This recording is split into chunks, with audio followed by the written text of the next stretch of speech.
Do you think the UK is kind of coming together as a scene like a lot stronger than maybe in the past? Like you kind of hinted at it before. I feel like those kind of Facebook groups like UK Hardcore, UK Pop Punk, and all those are like really big on like gig swapping and people like finding new bands and stuff. I found those new bands too there. I think the other interesting thing about those groups is a lot of the kids are so much younger, and there's a point with all punk, and I've noticed it happened to the older scene when I was younger, and the older kids that got into punk, it happened to them as well, and maybe it happens to me to a degree sometimes. I try not to let it affect me, but like become very jaded with the politics of the whole thing sometimes. But when you've got like some bands doing really, really well, and it's inspiring young kids to pick up instruments and make music and to do something productive and creative with their time, and they haven't got any of these preconceived kind of like all the cliches aren't worn down on them, and they're not bored of it, but still going to the shows. So that's what ends up happening. Like that's what we're in at the moment, and it's exciting. And it's like I think that you're getting a lot of people experimenting with different ideas. All that shoegaze stuff coming through as well. I know people some people are like talk shit on that stuff, but like I think it's really exciting. Like and it's just cool to see people do different stuff.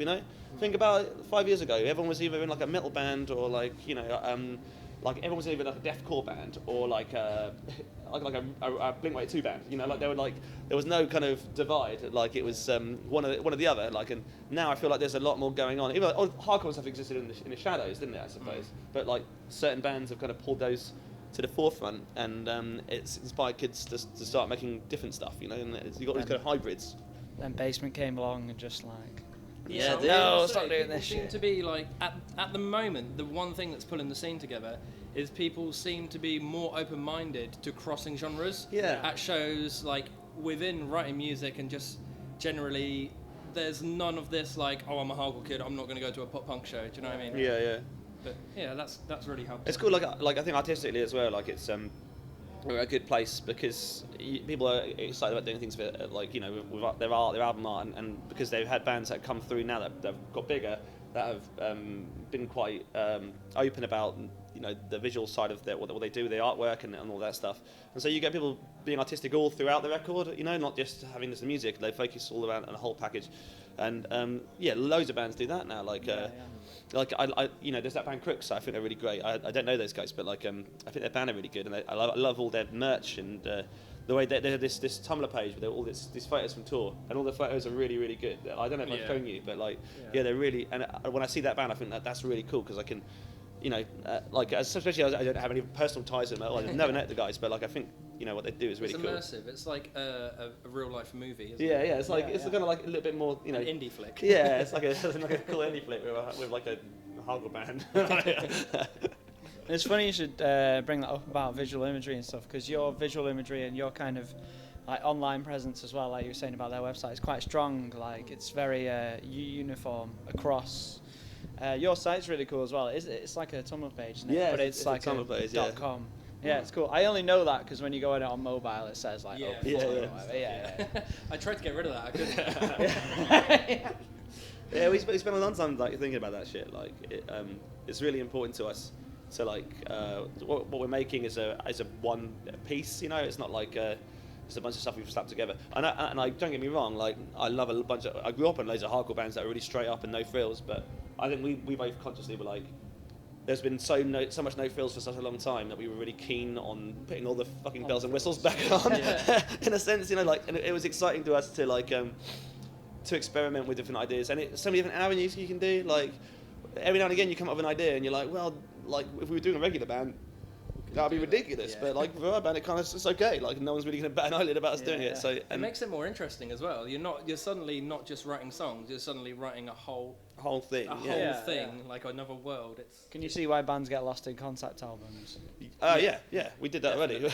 In our old band, we did a concept record. Oh, really? Yeah, and it was we recorded it on a shoestring budget, and no one paid for it. None of the label paid. We didn't get any money for it. And it took us a year to make, and it was a long, really grueling process where we were living at Ian's mum's house, and like this, it was just I completely understand that, and we're very much from that really pretentious side of punk music and rock music, which we're completely happy with. Like my favourite bands, AFI, like I don't know if you're into that stuff at all. Oh yeah, big time. Yeah, so I grew up in that stuff, like obviously like Alkaline Trio, and all those bands that had a bit like you know those two bands in particular. I've just mentioned the biggest two of the time, but like the Nerve Agent, Sinking Dagger, like these kind of like had like a dark edge on what they were doing, and like we like that. That's an aesthetic that appeals to us, and it's something we can do stuff with as well. So we like at the moment we're in the middle of like working out what we're going to do next, and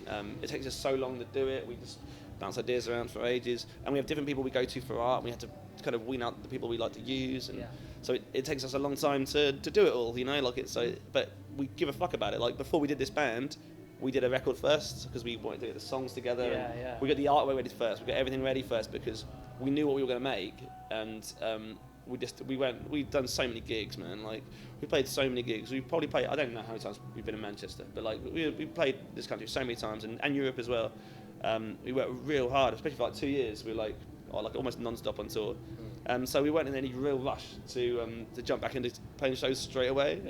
So we spent a long time. You know what we wanted to do, and so we spent a long time putting that together before we were like, we're gonna do a band again. Like it's boring, you know, like to do that. You know, I know, you know, other people do that, but for us it was like important to put a whole thing together and just release that at once. Well, it seems to definitely work because you've not only got one EP out, it's a great EP, but some bands will release like 3 before they get the kind of following that you have. I mean, it's kind of all kicked in, and you seem to have that kind of momentum going forward, which is really good. Yeah, like I appreciate that, man. But like we don't, like it's cool and everything that's happened is amazing, and it blows our minds. Like, but we don't think about it like that. We think about like the songs and the videos. At the moment we're obsessed with videos. We're trying to like all our videos so far has been us playing the songs in rooms, but like all different settings. And like you want to do something like we both grew up with film, and with like you know I studied film college, Ian did it at the university, and like so we love that stuff, and we're very much invested in trying to make that part of the band like a bit more, and maybe not have us in it at all, and you know.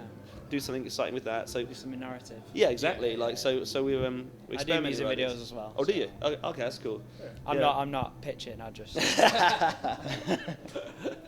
But yeah, that's what I mean. Like we take a big interest in that shit, don't we? You know, like that's. You know, that's cool. Think about it a lot. Yeah, probably too much. It's funny you should mention AFI. I was going to say that one of the photo shoots you have with all the pumpkins just reminds me of that All Hallows EP. Yeah, dude. Possibly the best 4 tracks in a row. It is. Yeah, recorded. It's incredible. I don't know how they pulled that one off. It's fucking great.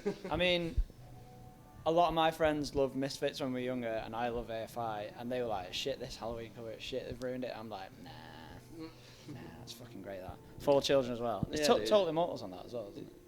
Tell them more, Tell them more. Fucking love Total Immortals. And Boy Destroyed the World. Yeah, it's man. probably my favourite AFI That's song. incredible. Yeah, I love AFI. When you said, I don't know if you're into that, I was like, yeah. You never know that, do you? You know, some I kids, know some kids that, are like, whatever, but like, you know. Well, it'd be weird if you're speaking to us and didn't know AFI, I suppose. I know, yeah.